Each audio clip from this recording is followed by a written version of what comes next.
Okay, good evening, everybody. I have 8 o'clock. Thank you so much for joining us tonight. Tonight, as always, thank you very much to Miriam Friedman for keeping me on task, which I think is probably at least a part-time job for her. Thank God this year is only once a month, because if it was weekly, I don't know how Miriam would have time to do anything else in her life. But I appreciate it very, very much.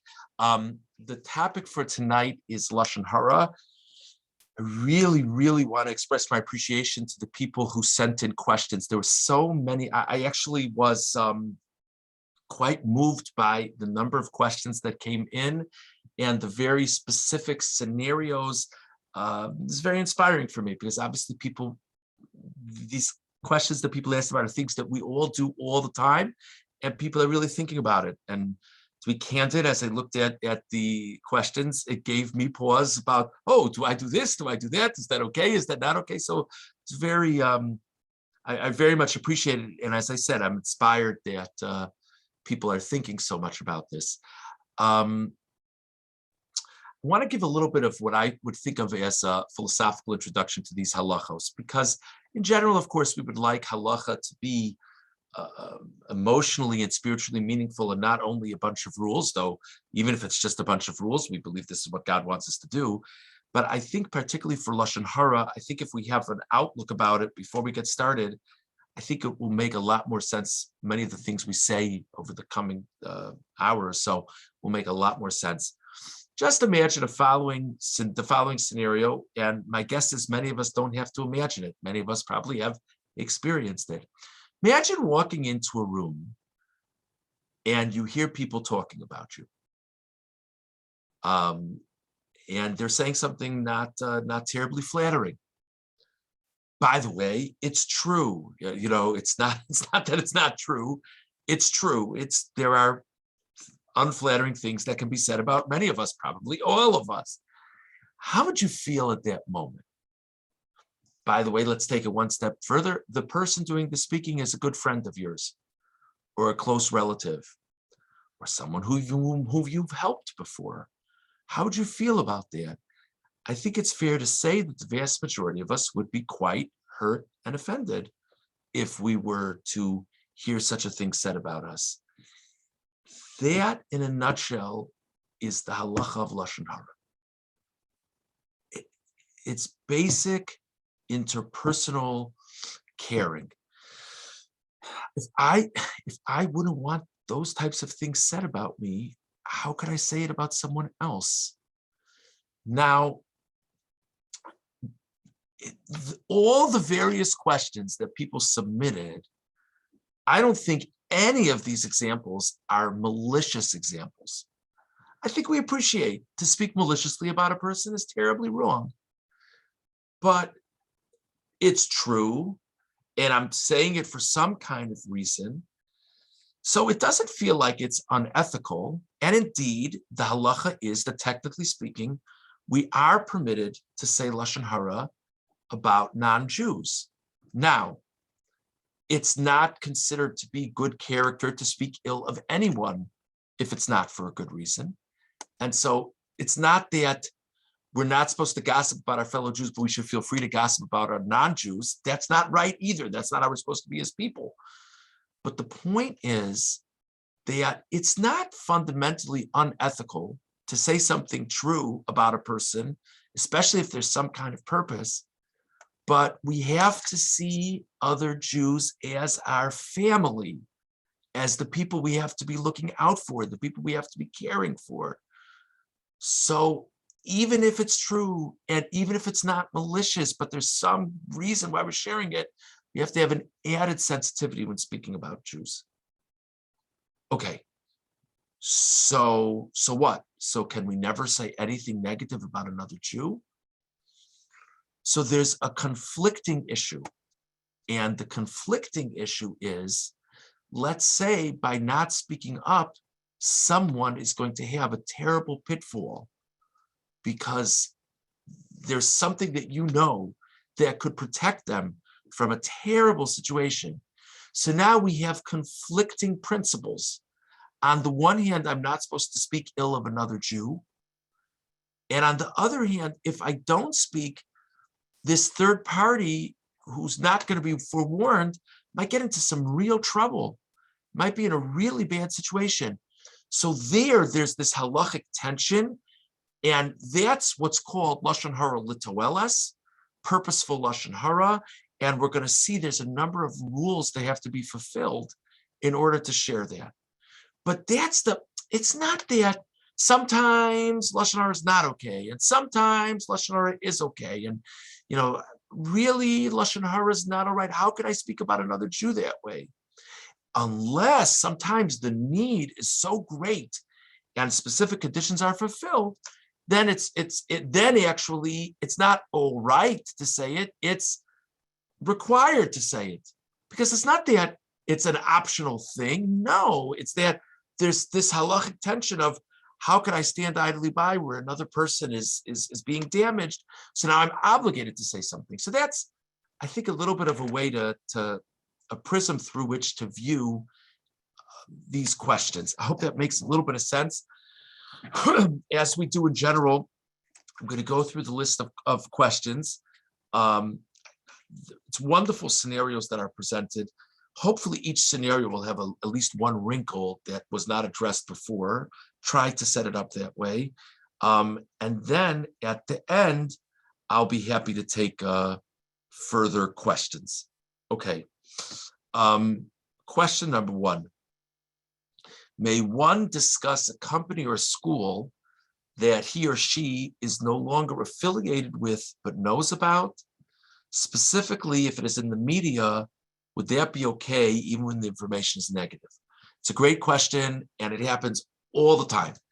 There's something going on about some school, some shul. Maybe people sometimes speak about shuls, I don't know. There's something going on about some shuls, some schools, some news item. And I know something. I know something because I used to send my kid to that school, or I used to work there, or so on and so forth. So I think as a general rule, there might be unique exceptions that we'll talk about as we progress. As a general rule, the fact that I have better source of information is not going to be an allowance to speak ill of the institution or individual. What I could see being very relevant, and I think this happens a lot, many times we'll hear something negative said or we'll read something negative, and we feel like the people speaking or writing are missing context. And we might sit there at the table and say, it's true there was such and such an article, but I want to tell you, I know that person, I know that institution, and I could really imagine the thing that they're talking about happening in such and such a way. And if you think about it in that sense, it's not nearly as disturbing as when you read the article. That is what I would consider sort of setting context a little bit more. And the goal of your setting context would be actually to put things in a more positive light. That I think will be appropriate. But to put things in a more negative light, or just to share your experiences that sort of piling on to the negative impressions, unless it's the unique allowance that we'll talk about later tonight, I don't think that would be all right. We'll get a little bit more into media later tonight, God willing. As a general rule, the fact that something is in the media would not be an allowance to say more negative things about them. Again, maybe we'll talk about it a little bit more this evening, hopefully. I repeat, I could imagine something trying to give context in a unique way. I want to mention one more issue having to do with one's personal history that I think is very important to be sensitive to. There's halacha of rechilos. Rechilos is normally, I want to tell you what so-and-so did to you. I want to tell you what so-and-so said about you. It's normally translated as tale bearing. That's an issue. There's an issue that's related to rechilos, which is, and this certainly dovetails with various legal issues, I see at least one lawyer among us, probably more. Statistically speaking, my guess is there's probably more, but I see at least one lawyer in the group. Um, um, if something was conveyed to me in confidentiality, there's a real halachic problem with sharing it. Now, there could be extraordinary scenarios. Those are big shilas. So imagine, let's say I was employed by a certain institution. And I'm not talking about, embezzlement and terrible crimes. Let's say behind closed doors, I saw a certain administrator of an institution say something that he would be embarrassed to be quoted at someone's Shabbos table. He was saying it to me in somewhat of a spirit of confidence. The whole dynamic, we all know in work situations or other such dynamics that the nature of things is it's supposed to be. It's not intended that it should be repeated. So besides everything else, quote unquote, insider perspective, if it's something that it shouldn't be there, if something was told to me in the spirit that I'm not going to be repeating it, there's a whole other problem with sharing those things when talking about a person or institution. Okay, so that's item number one. A follow-up to that is a really good one. Is it permissible to discuss the decisions of an institution regardless of whether or not it will lead to any change? That's a powerful one. So let's just think about it for a moment. You're sitting at the Shabbos table and someone says, wow, I heard such an institution came out with such a policy. What do you think about that? So I actually would make a distinction between what's sort of the way we're encouraged to be and what's technically Lashon Hara. To be candid, if an institution instituted such a policy and I happen to not agree with it, I actually don't think that's Lashon Hara for me to share with you that I don't agree with it. Institution came up with such a policy and I don't think it's correct for this reason, for that reason. That's not Lashon Hara. That's me stating my view. They have a right to have their view. I have a right to have my view. Now, is that the way we should be? Is that productive to be sitting around for hours on end talking about all the stupid rules and all the dumb institutions in town?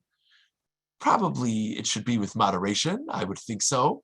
But if honest to goodness, someone tells me that they heard about such a rule and I said, no, if I was calling the shots, I don't think I would do that for such a reason. I don't think that's Lashon Hara.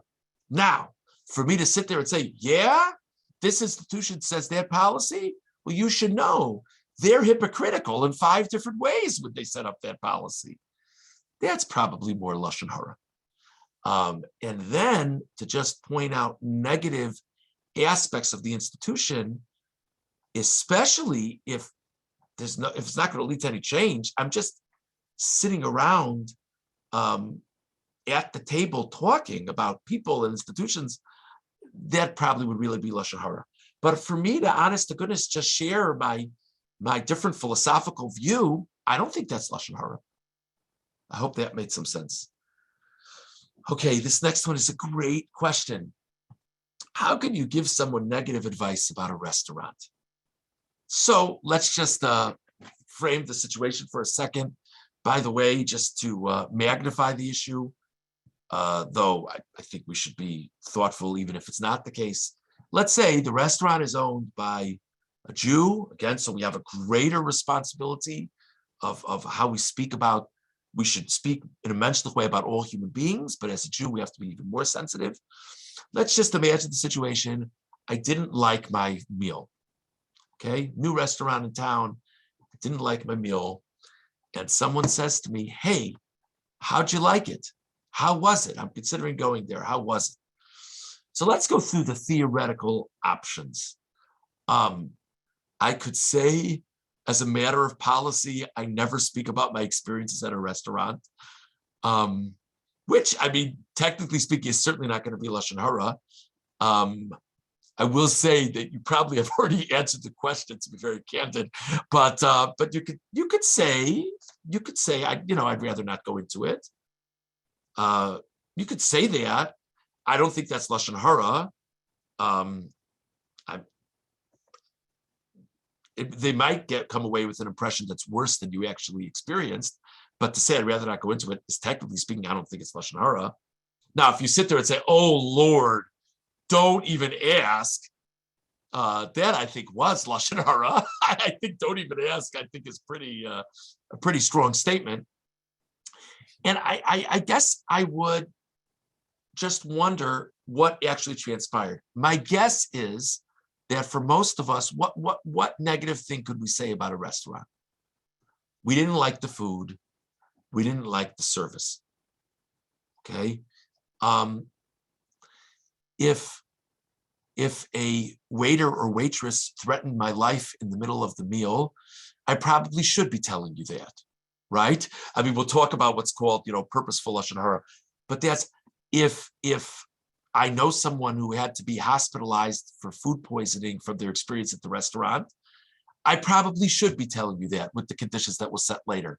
My guess is that's probably not what we're talking about. Probably talking about I didn't have the most pleasant of experiences. So I don't know. I was thinking a lot about this.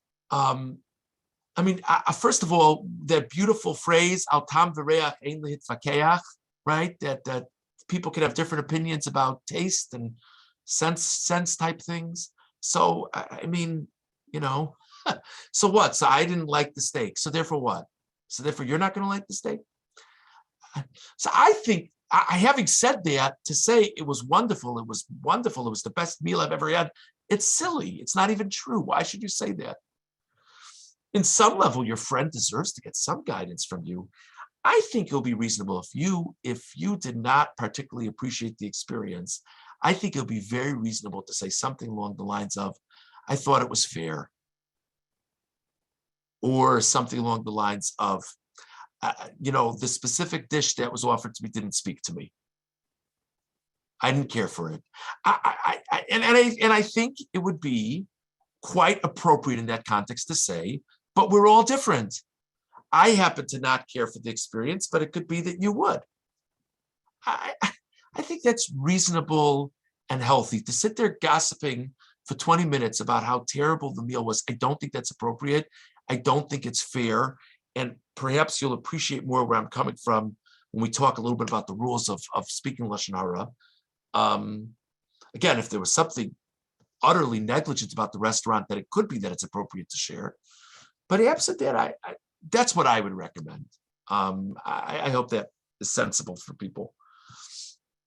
Okay, next question. When are we permitted or even obligated to speak Lashon Hara about somebody to someone who inquires about his or her work ethic and is looking for someone to fill a job slot? For example, someone is looking for a contractor and your contractor did poor work for you in the past. Or someone who is looking for a partner to join his business and the person they're interested in joined someone you know in business and ended up embezzling money. Okay, this is a great question, a very important question. Let's go to the most dramatic example first. You know that someone embezzled money from a business partner.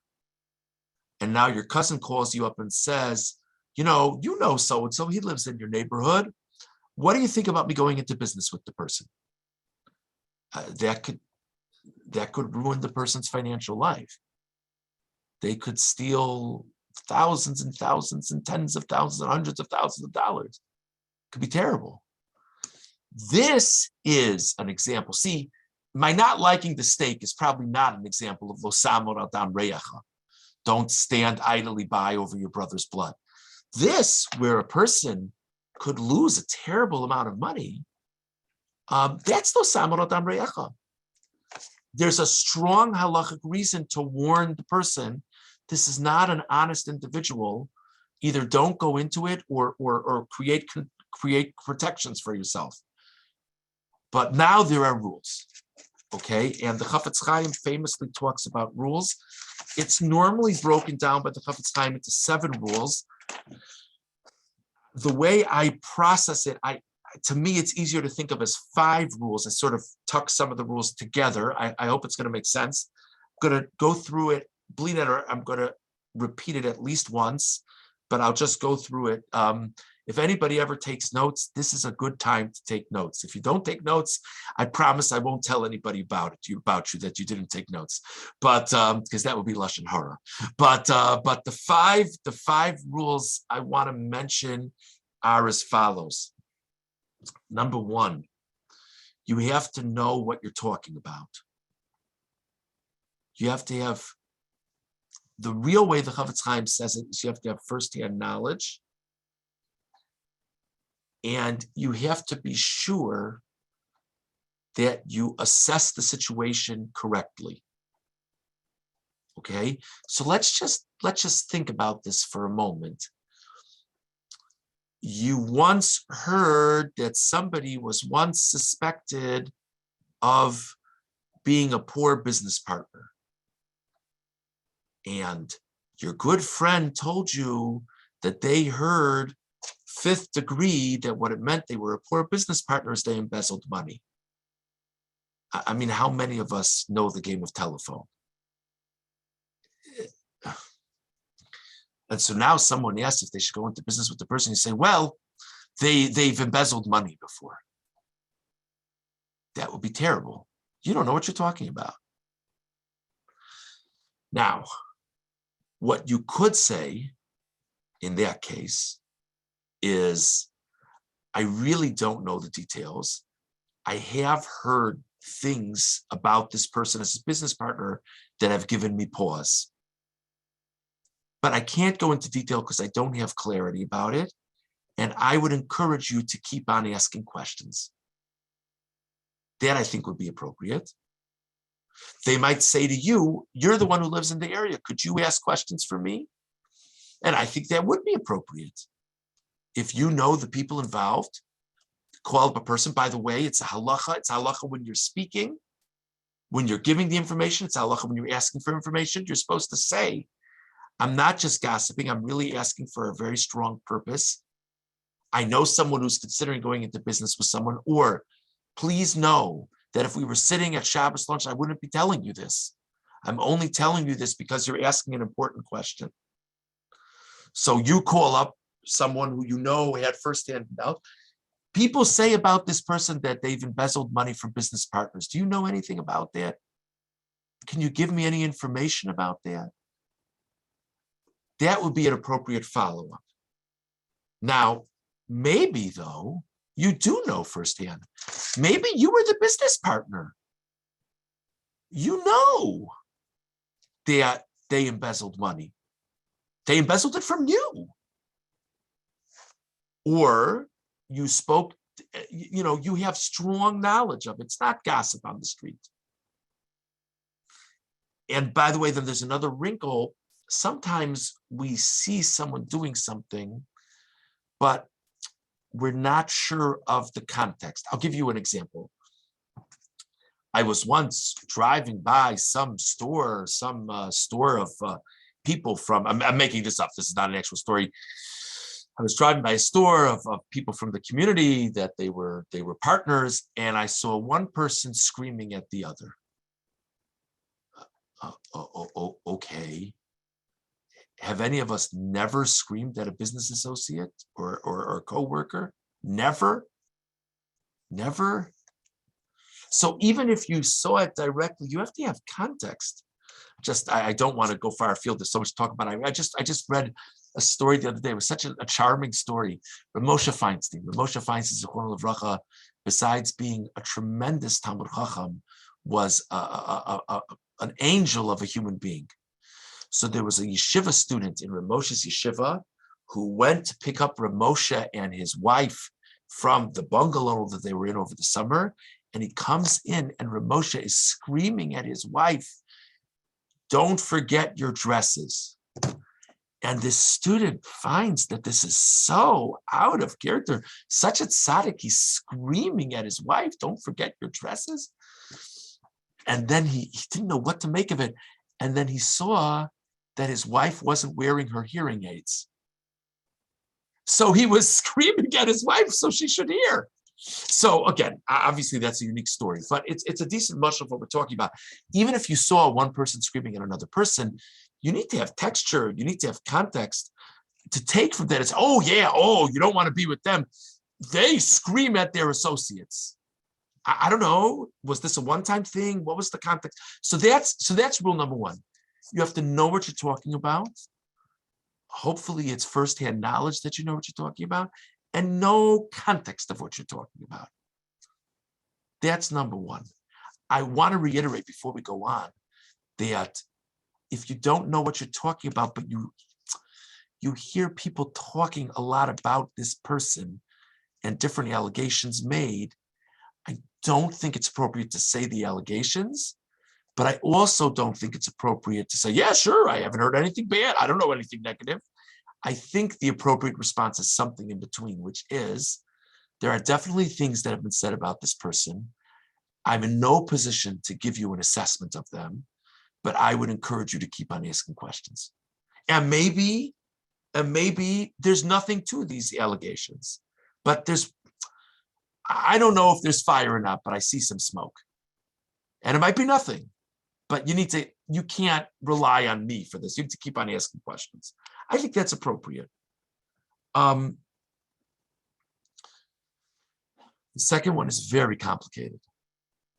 The second one is, when appropriate, you're supposed to approach the perpetrator and confront them and see if they can fix the problem before saying things about them. Now, this is sometimes relevant and sometimes not relevant. Regarding the question, somebody wants to know if they should go into business with someone and you know that they embezzled money. What does that mean? You're going to go to the person and ask. Somebody asked if you embezzled money. Could you tell?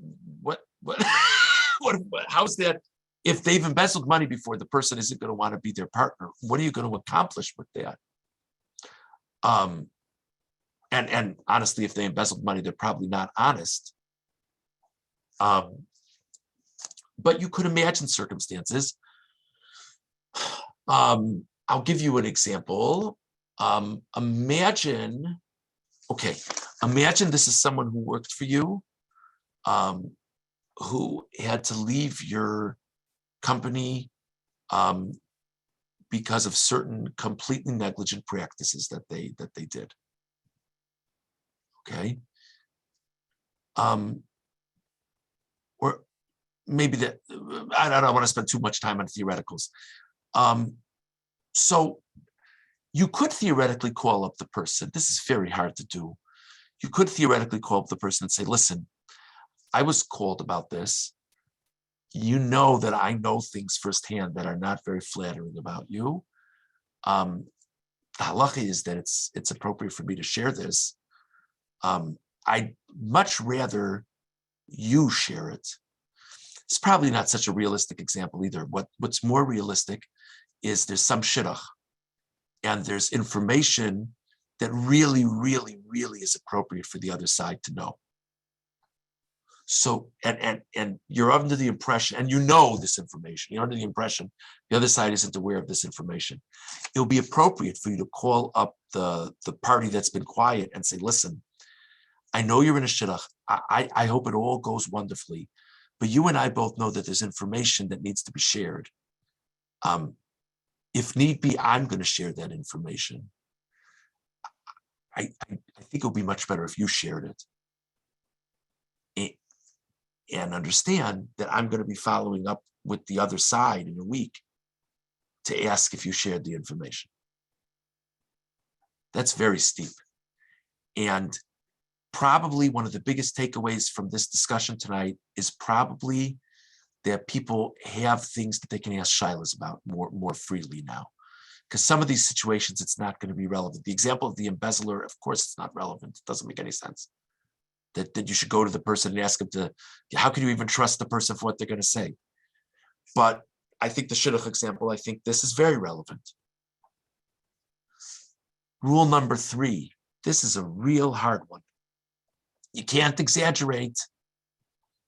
You know, somebody asks us a question and we answer by giving negative information, but we don't want them to think that we're just draining them a cup. So we're going to really, what really happened was that, let's say they didn't do a good job on their work. But that's not so dramatic. So you say it was the worst work I've ever seen, or they had a habit of leaving work early. It's a very disappointing thing. You're an employer, and the person checks out an hour early every Friday. It's a Shomer Shabbos company, by the way. The person checks out an hour early every Friday. Okay, that's not good. So say what it is. The person checked out an hour early every Friday. There's a big difference between that and the person never stayed until the end of work. No, the person checked out an hour early every Friday. That's what happened. Be accurate. That's number 3. Number 4, this is a very hard one. Even if you know what you're talking about, and even if you make sure not to exaggerate, and even if when appropriate you approach the person you're speaking about first before saying whatever you said, you have to be careful that the information that you share will not be more damaging than is appropriate. So,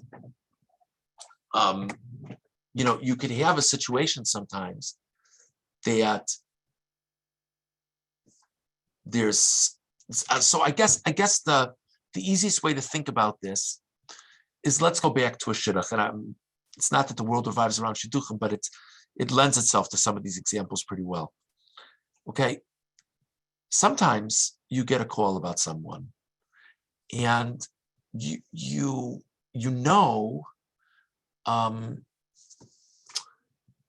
they ask a question, and that the answer you give to the question is going to be completely taken out of proportion. So, person calls up and says, just want to know, tell me, is this person I don't know, sometimes people ask the most ridiculous questions. Has this person ever gotten into a disagreement with anyone? Ever? What a stupid question. It's a dumb question. And you happen to know that they have gotten into a disagreement with someone once. But, it's not, that doesn't make any sense that should be doesn't make any sense. See, actually there, the halacha would be that you wouldn't tell them. So this is a very interesting principle. The decision of what to share, you're the one holding the information. You're the one holding the information. It's not like because a person's asking a question, so now whatever they want to know, as long as you should tell them whatever they want to know. No, the conversation might be an important conversation, but you have to decide if what you're going to tell them is going to be treated appropriately. Okay, I don't want to. You have so many wonderful examples. I don't want to take too much time on this example. And then the 5th one, and in my book, the 5th one is the hardest one of all of these. Okay, the 5th one is, I can't enjoy sharing the information. Now, this has 2 applications. One is my world revolves around gossiping about people. So that's one person. But let's assume that for this august group, that's not what we're talking about. But now imagine the following, okay? This is my past business partner who did terrible things to me. And I've never made peace with what they've done to me. And now I get a call from a potential business partner They want to know, tell me, is he honest? Oh my gosh. Oh my gosh. I'll let it rip and I'll sleep better for the next month. And I will enjoy that so much. The halacha is, this is not sermonic. This is halacha. Not like the sermons, but you shouldn't listen to anything I say. But the halacha is, I can't be the one to share that if I'm really going to enjoy it. If I know that this is like going to be my payback or my benefit, I have to say, presumably I should say to the person something along the lines of, I'm very sorry. I don't think I'm in a position to answer that question. Now, the person is not going to like that answer. But again, it doesn't revolve around the questioner. You're the one holding the keys. Now, by the way, is there some negative implication in you saying that? Of course, there's some negative implication in you saying that. And again, the goal would be not to say, I'm not the one to answer that question. That would be terrible. But that's the fifth rule. Very, very hard. There are many cases where these rules can be fulfilled, by the way. Many, many cases, but there are definitely cases, I'm sure you'll agree with me, that these rules can't be fulfilled very well. I'm going to say them one more time. You have to really know what you're talking about. Ideally, it should be firsthand knowledge. If it's feasible and appropriate, you should be approaching the person you're speaking about and see if they can make good before you have to say these things. Sometimes that's not relevant in the case, but that probably would be a good thing. By the way, the value of discussing this in a shiloh with someone is threefold. First of all, it's someone who knows the halacha. Second of all, it's someone who probably has had similar questions for people before, so they have a point of reference. You're not the first, it's not the first time they're dealing with this question. And third of all, they're not in it. Okay, so again, number one, you have to really know what you're talking about. Number two, if possible and appropriate, you should be approaching the person you spoke about before you say the information. And see if you can avoid saying the information because the person will take care of it. Number three, you have to make sure not to exaggerate. Number four, you have to make sure that the repercussions on the person will fit the act. And number five, you can't be deriving pleasure from this conversation, from this information that you're imparting. Okay, so now I think we dealt pretty well with the example of the business partner embezzling. The contractor did poor work for you. I think there's a lot of judgment. I think there's a lot of subjectivity in that question. If the contractor took your money and never did the job, without a doubt, now you have to just see if you can fit these 5 rules. You know what I mean? But if you can fit these 5 rules, without a doubt. If it's that the person didn't work in a timely way, I think the questioner has a right to ask that question. Again, it's not you heard rumors about the person. They didn't work in a timely way. But I think we all know by now that many contractors don't work in a timely way. I think that's fair to say. I think in that case, what's appropriate is the facts without embellishment. For example, again, think of it what if it was your brother or your sister that you were getting called about? It's no heter to lie. You're not allowed to lie, but hopefully you put things in good context. So let's imagine you liked the work they did. They just didn't fit the schedule they said they were going to fit. You could say, I think they did a great job. I was disappointed that they didn't fit the timetable they had proposed to me. Because it's true. And that's important information. But that's very different than saying, oh, terrible. Now, let's go the other way. Let's say you really don't like the work that they did. I think it's fair to say, I go back to the example with the restaurant. I think it's fair to say, I'll be very honest. It wasn't exactly what I wasn't completely happy with what they did. But there's probably some subjectivity here, or perhaps I had a miscommunication. You're welcome to come see the work for yourself. You're welcome to talk to other people because, by the way, it could be that out of 10 people, you're the only one who was displeased. It could be that out of 10 people, the other 8 of the other people also were displeased. Let the person ask around. But there's a world of difference between, that was horrible. Stay away from the person with the 10-foot pole and saying, I wasn't I wasn't so pleased with the work. But everyone has their own, it's a very subjective question. Or I was pleased with the work, but they didn't meet the timetable that they had said they would meet. Or they ended up charging me more than they said they would in the original estimate. That's a fact. That's good information to have. Just say the facts, and when possible, combine the facts with positive things that are true about your experience with the person. I think that's appropriate. Okay. Okay. Let's all hope this is a theoretical question, everybody. How does a Shul search committee search and discuss the candidates for a future rabbinical position? Which is a great question. It's a great question. So I think a lot of the issues that we've touched on fit in with this, right? You call up a person, you say, hi, you live in such and such a you live in such and such a community, such and such was your student, such and such is your colleague, whatever the context is. Tell me about the person,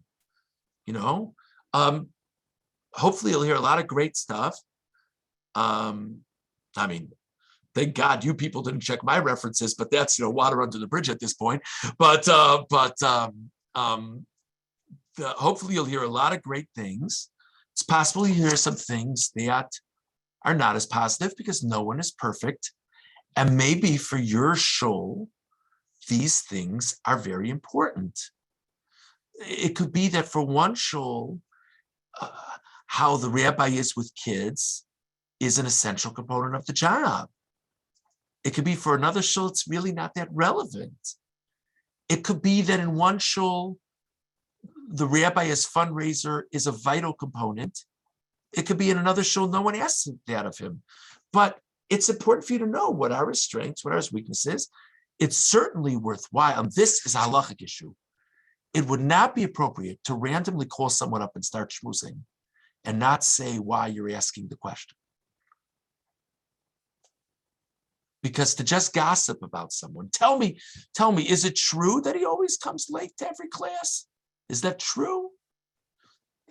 Mishnah Berurah says, to do that is lifnei iver lo sitin mechshol. The person doesn't know you're asking for a real reason. You're inviting the person to just say Lashon Hara. That's usher. So you say, I'm a member of a search committee. Now, is it possible that you'll get different answers because you say that? It's possible. So this is called hishtadlus. You're doing your best, but you need to do your best based on halacha. Now, I want to point out something that I think is a very serious thing, and maybe someone will have a different halachic view than I do, but I don't know. I'll tell you what I think. I'll tell you what happens a lot. Rabbi has a position in another congregation. The rabbi doesn't want his current employer to know that he's looking for another job. The rabbi imparts to the search committee, please know this resume is in confidence. If it's clear to me that you see me as a serious candidate, I will then tell my shul that I'm looking into this position. But until that point, I don't want people to know that I'm applying for other positions. Okay. Member of search committee, we all know whoever they list as references, those are people that they're the rabbi's fan club.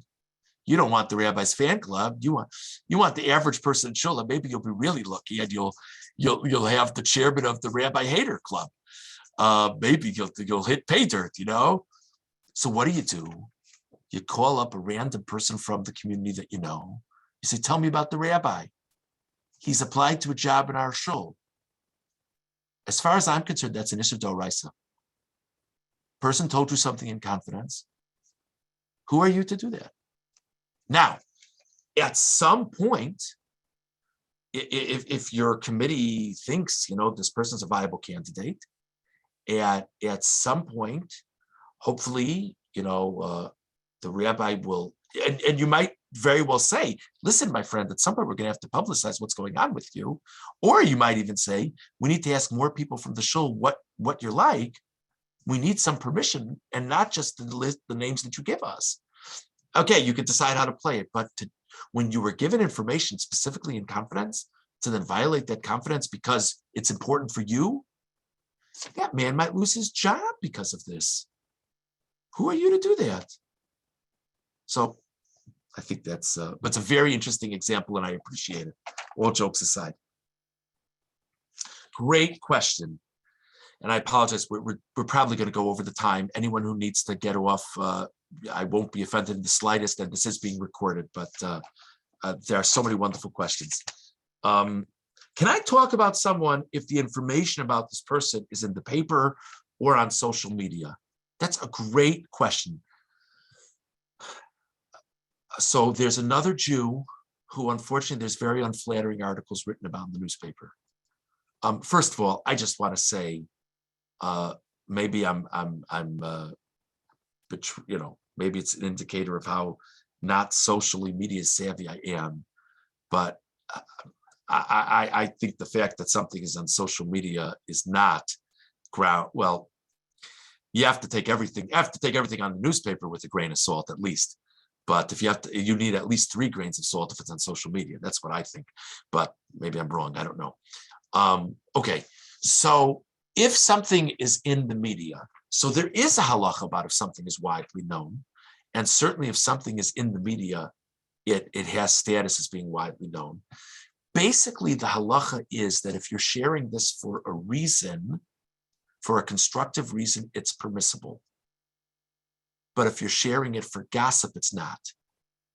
So imagine the following situation.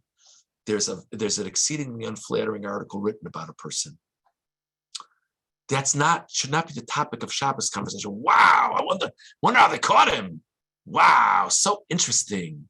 Gosh, yeah, that was exciting. That's Lashon Hara. Now, if on the other hand, someone calls you, somebody called me once to ask me about a certain professional, and it happens to be that this professional has very, very unconventional views about how to do his craft. And he's written about it publicly. In other words, he has a website that he's written about his unconventional views.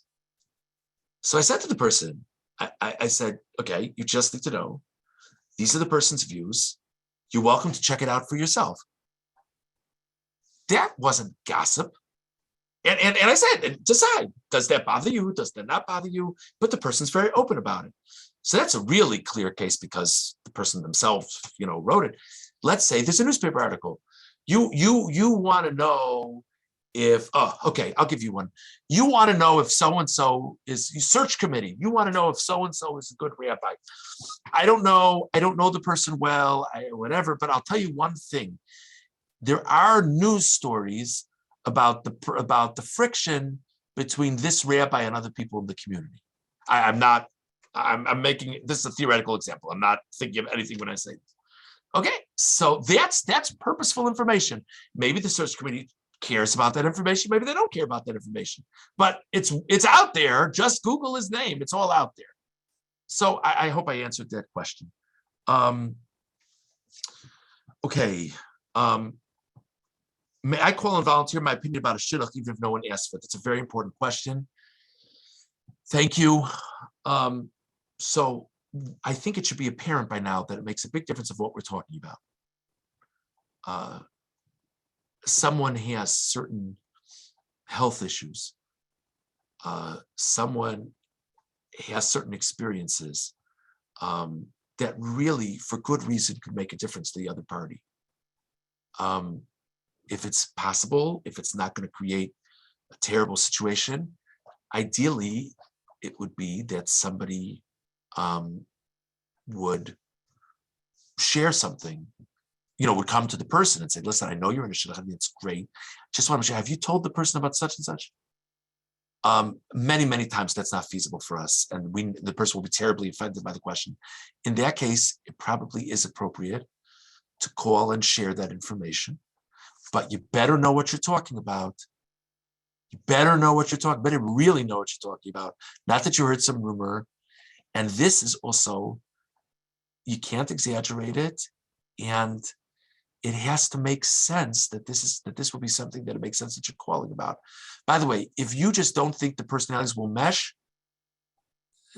save everybody's time. They've dated however many times and they're on the verge of getting engaged. They obviously think their personalities mesh.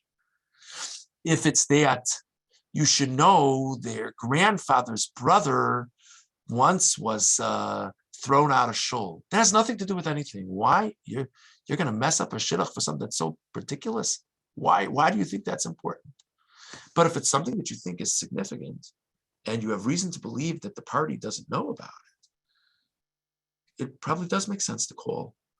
But it probably makes sense to talk it over with someone, preferably someone who's familiar with these halachos, but at the very least, someone you can bounce this off of who will be able to be a sounding board for you and ask you some good questions if you really know what you're talking about.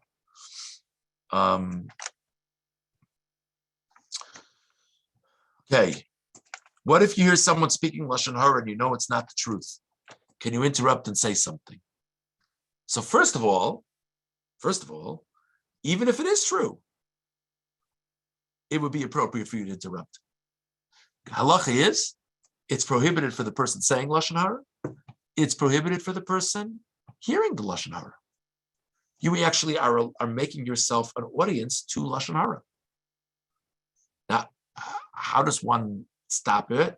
So there's two types. One type is very complicated, and I can't say I would encourage it because it's still, you're at Kiddush and you hear people on the other side of the room having a conversation. I don't know. Would I recommend going over and telling them to stop talking? I don't know.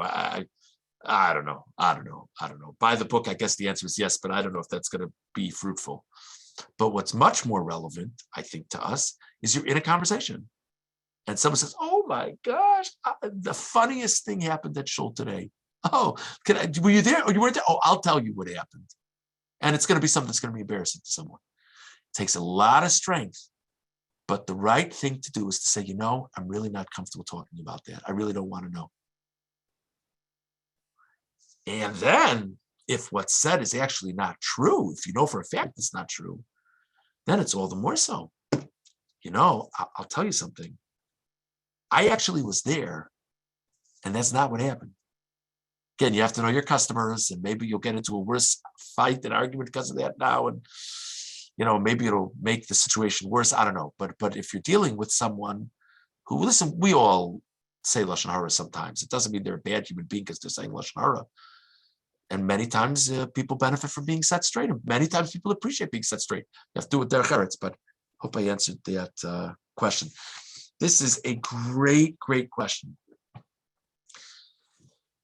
Are you allowed to tell a story about someone without saying names? So the basic principle is as follows.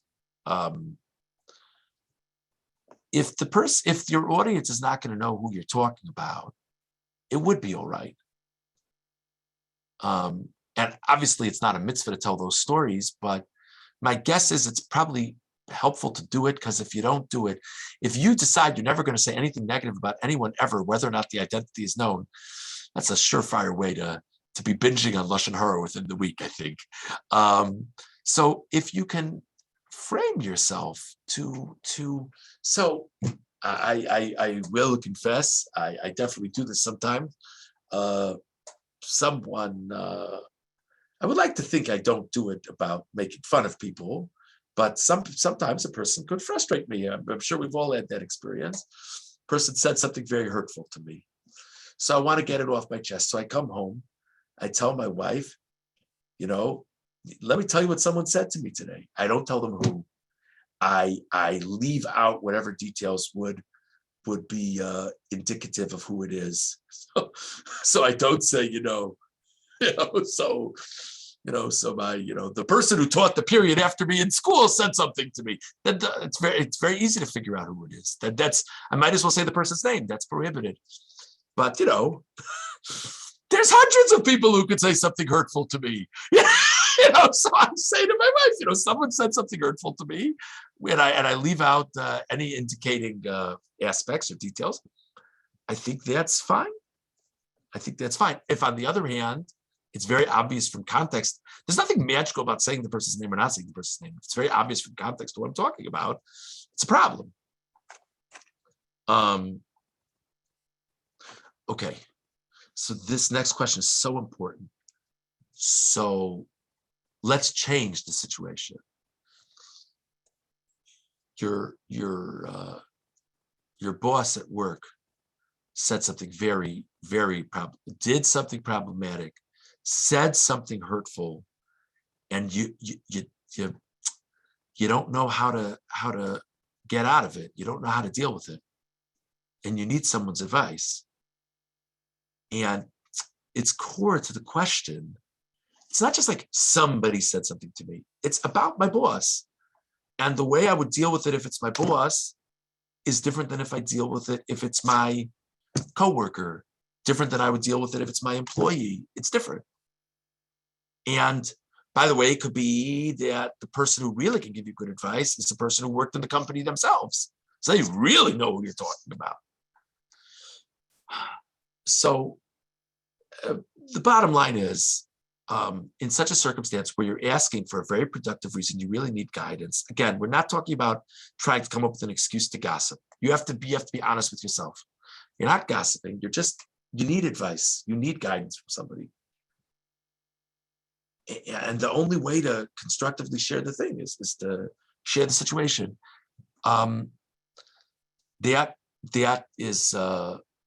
That presumably is all right. I would say that's all right. But now there's a halacha that I actually forgot to mention before. That's true in every case of purposeful Lashon Hara, where we're saying it's all right to do. And that is that the audience is not allowed to accept it as true. And let me explain what I mean. I talk about this in shul sometimes. I used to think that was very hard. The more I deal with people, actually, I think it's one of the easiest aspects of Lashon Hara. Because I don't know about any of you, if I talk to two people who have a disagreement about something, and I talk to them each privately, my Lord, they can't agree about what day the thing happened. It's utterly two different stories. And so I say to myself, when I'm talking to you, I see a good, ethical, thoughtful person in front of me who just wants to do what's right. And when I'm talking to the other person, I see the same thing. And unfortunately, the two of you had some kind of argument, and I have no idea what the reality of the situation is. As the common cliche, it's probably something in between the two of you, right? The truth is probably something in between the two of you. So I don't know exactly what happened. I don't know if it's as unflattering as the first person says or not. I don't know. So that's very important. If you're the advisor, you have to say to yourself, it's so possible there was a miscommunication. So possible. Now, you're not supposed to say that to the person asking for advice. Oh, I'm sure unless you think it's good advice. Maybe you misunderstood.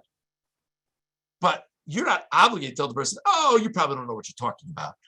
You need to be an appropriate audience to the person, appropriate advisor to the person. But in your own heart and mind, it's appropriate for you to say to yourself and mean it. You know what? There's another side to the story. I don't know if I'll ever hear the other side of the story, but I bet there's another side to the story. Okay. The next question is related. Let's say I want to vent. I don't need any advice. I don't need any advice at all. I just need to get this off my chest. I'm so upset. I can't go to work tomorrow. I just can't unless I have to talk it through to somebody. So the truth is, the halacha is, if I really, again, we have to be honest with ourselves. If I really feel I need to talk it through to get something off my chest, it is all right to do. But again, the person to whom I'm speaking needs to not accept what I'm saying as absolute truth. Okay, and I have to be discerning. Can't be that every time someone annoys me, I need to get it off my chest. We have to be discerning here. There is a very interesting. We're right near the end, everybody. Thank you for bearing with me. It's a very interesting set of questions. Because of the time, I don't think I'm going to do it justice, but I'll try to capture the essence of the questions. This is a person's asking questions as a patient. Let's say the person sees a medical professional who made mistakes. And again, let's just assume for a moment that the medical professional is a Jew. So the person wants to know if they can share the medical professional's mistakes with family and friends. Okay, a person goes up, how are you doing? How am I doing? My gosh, the guy, the doctor told me I had to do this treatment, and then they came back and they realized they made a mistake. I went through that whole treatment for nothing. It's a very frustrating thing. So let's address it in levels. So first of all, if the patient is confident that the audience will not know who it is and won't have an easy way of just Googling the name, who's the cardiologist at such and such a hospital. But again, there are various people in these places. You know what I mean?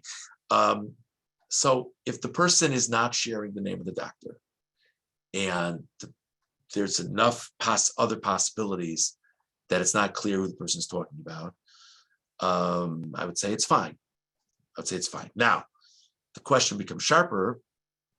Maybe the family and friends know who the doctor is, or maybe it'll be obvious who the doctor is. So then I would go back to a lot of the things we spoke about. I think this is a good test set for a lot of things we spoke about. It could be we need advice from someone if this is grounds to leave this practice. So if we're not gossiping and we're getting honest to goodness advice, we have a doctor friend. This is what happened. What do you think? They know. They recommended we see that doctor. They know exactly who we're talking about. That's l'toeles. It's not gossiping. It's for a very important purpose. I think that's fine. Even if not, it's probably important that there be members of the family, a member who knows all the pertinent medical details. That's probably important as well. I think that's certainly l'toeles. And it could be that the person, again, particularly if a person is having medical complications, it could very well be the person really needs to get things off their chest. And again, if they can get things off their chest in a way that nothing is apparent, all the better. But absent that, I think it's fine. Okay, that's number one. Give me a moment to just scan the second question. I think I more or less answered the second question in my answer of the first question. Okay, the next. Okay, I think we touched on this, but this is also a really good test set. Actually, we didn't touch on it that much. So a person has medical care at a facility, and then they're given a survey to fill out about a specific doctor, and the doctor is a Jew.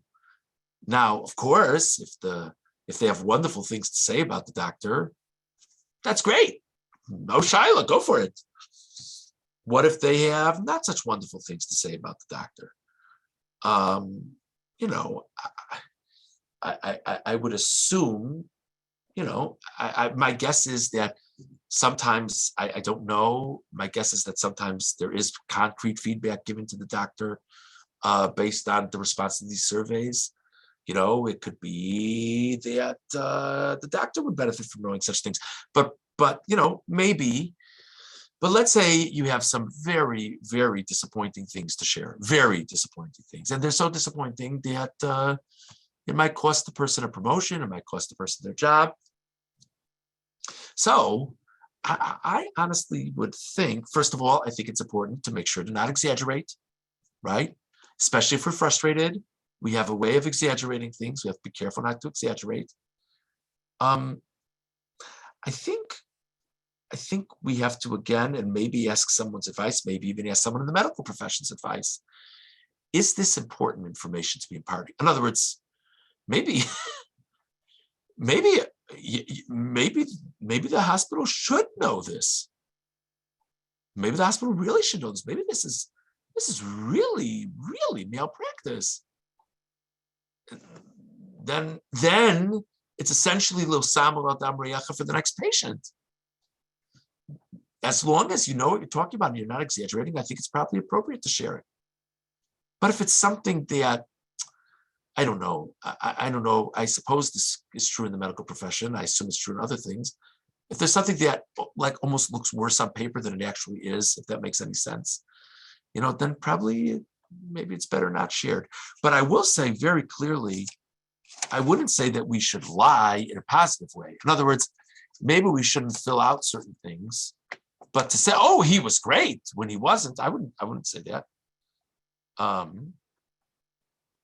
Okay. I hope I answered all the questions that were submitted. I think this was a uniquely wonderful list of questions, and I thank everyone for submitting such good questions. Apologize in advance if I missed questions or misunderstood questions. Okay. I also apologize. Interesting observations. I'm probably going to skip just because it's late, but the Pikuach Nefesh observation is an interesting one. I think it's a little bit different, but maybe we could discuss it offline. But thank you for sharing that.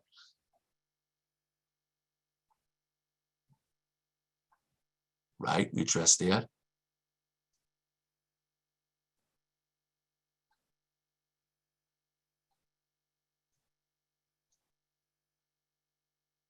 Huh.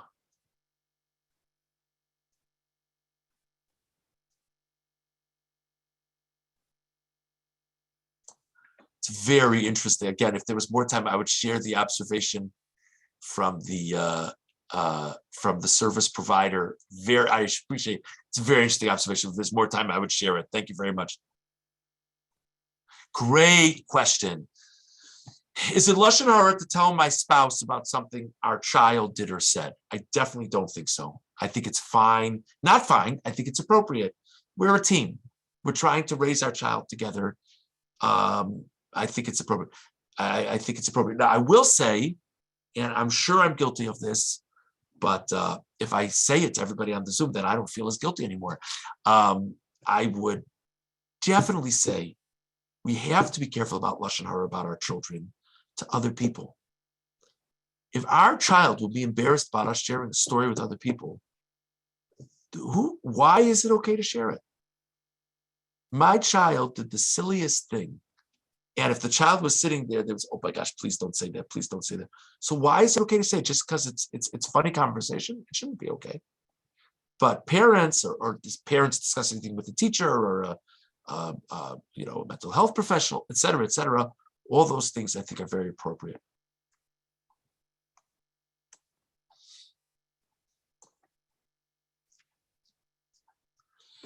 Really interesting question. I'm not sure I'll be able to fully answer it. What about public Jewish figures who repeatedly do acts that are dangerous to Jews and or Israel?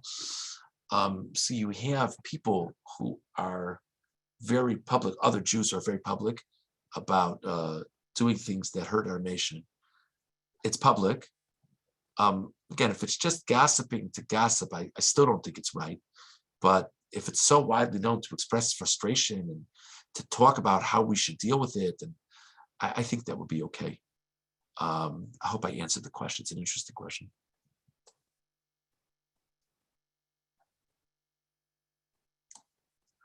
Wow, that's a great question. Thank you very much.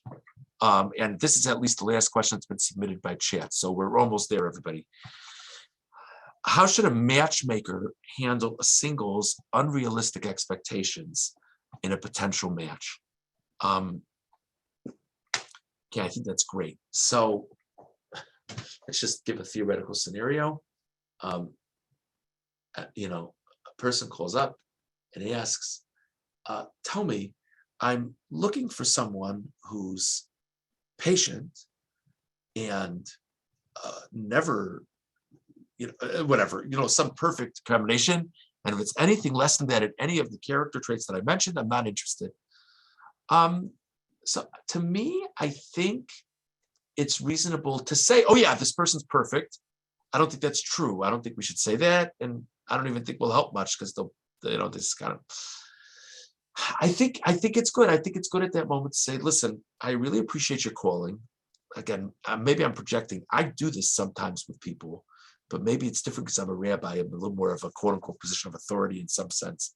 But I think it makes sense to say something like, well, as you well know, no one is perfect.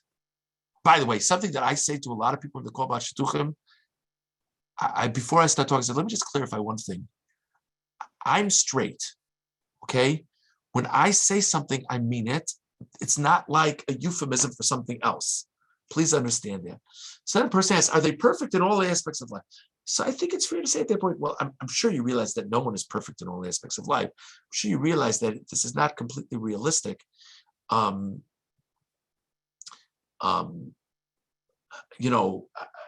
can't tell you they're perfect, but I can tell you that they're one of the most fine people I've ever met. I can tell you that I admire this person's patience. I can tell you I think it's fine. Now, what can I tell you? Every now and then you're dealing with someone who's clearly on another planet in terms of reality. I don't think you should lie to the person. But I think I'll tell you, I once had a really interesting experience. Person called up about someone, and they said, do you think this person is they used the term Ben Torah. Now, I don't know about any of you. To me, a Ben Torah is someone davens every day, learns regularly, really wants to be very diligent with the halacha in all kinds of ways. And the person they were calling about is a really nice person. And I'm sure is a wonderful spouse today, but I wouldn't call them a Ben Torah. So I did something that I learned from one of my Rabbi. I asked the person, I said, could you tell me what you mean when you say Ben Torah? Just tell me what you mean. I just want to make sure we're on the same page. They said, I mean a menschlich person who comes from a solid family. I said, absolutely. Great. Because it did. The person did fit that bill. So I think sometimes, I think if we're answering truthfully for what was asked us, that's our job. I don't think we should lie, but I don't think we should say negative things that are going to be totally taken out of proportion or being totally unfair. That's also being taken out of proportion. I hope I answered the question. It's a very important question. Okay. Within reason, I'll take any verbally submitted questions because I'm a little afraid they're going to end up being all reruns of each other. So maybe I'll take, 1, 2, 3 verbal questions with I reserve the right to say we've kind of already discussed it. Which I did on a number of the chats, by the way. Does anybody want to call out a question or not? Okay.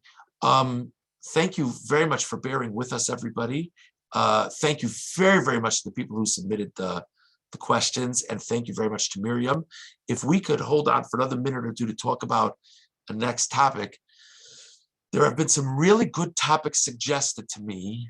One of them is great. I just think it's extremely broad. I don't think we're gonna, I haven't yet figured out how to narrow it down. So the person who submitted the suggestion by email to me, that's the reason I'm not going to mention this. I think it's a great idea. I think we still have to figure it out. I'll tell you one thing is suggested, but I'll share my reluctance. And then one thing is something, I think somebody suggested it to me. Somebody suggested we should talk about laws of interest. First, I thought they were saying I should give an interesting talk, and that made me very nervous. But then they said I should talk about laws of interest. I'm a little reluctant. It's a very important topic. I'm a little bit unsure. What I think is going to happen is the questions are going to end up being like extremely advanced, that it's going to leave a lot of other people in the dust. I'm a little bit, I'm not sure this venue is ideal for that, but if people want it, I'll be open to it. What I was thinking about, and I think someone might have suggested it to me, is some of the positive mitzvahs of Shabbos, namely Kiddush, Hamotzi, and candle lighting. I think a lot of questions come up about that. I would like to think we could have some substantive, great questions and hopefully some interesting learning for us. If people can submit by chat, if anyone wants to submit another suggestion, I'm game. But these are like sort of what I have on the board right now. Either like Kiddush, Challah, Kiddush Hamotzi, candle lighting, Shabbos meals, that type of stuff, or interest, any other suggestions that someone would like to submit. Okay, we're not getting a lot of feedback. Okay, I'm getting some Shabbos requests. Unless there's a flurry of people who want something else, I think that maybe that will be our next choice. Okay, maybe we'll hold off for a day or two. People can feel free to submit emails to me or Miriam if you have other ideas. Yeah, business law is a good idea. It's very broad. I'm a little scared. It's gonna kind of be all over the place. Okay, but people can feel free to submit ideas of next day or two to myself or to Miriam. Okay, thank you everybody for joining. And now, once we can all get off, we can all call each other and talk about how poor the presentation was. Have a good night, everybody. Take care.